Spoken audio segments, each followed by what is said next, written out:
আমরা প্রত্যাহার করতে হবে। আলমারে মামলা দেওয়া হয়েছে, গ্রেফতার করা হয়েছে, চাকরিরা করছে সেগুলো প্রত্যাহার করতে হবে। এই হচ্ছে আমাদের দাবি। স্বাধীনভাবে আজকে চক্রান্ত বন্ধ হয় নাই। আজকে ভারতের বিভিন্ন মিডিয়া আমাদের বিরুদ্ধে প্রচার চালাচ্ছে, আমরা তো খুশি যে আমাদের ছেলেরা আমাদের ছাত্ররা আজকে রাজনীতিকে তাড়া দিয়েছে মন্দিরে রক্ষা করার জন্য প্রমাণিত হয়েছে। আলেম ওলামারা মন্দিরের বিরুদ্ধে নয়, হিন্দুদের বিরুদ্ধে নয়, আগে হচ্ছে একমাত্র সম্প্রদায় যারা কোনো স্বার্থকারী কাজ করে থাকে।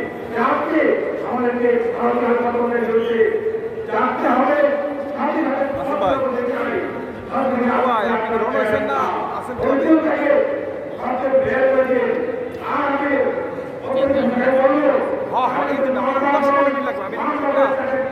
বক্তব্য দেওয়া রাজি হয়েছে সময় লাগবো না এখন দিয়ে দিব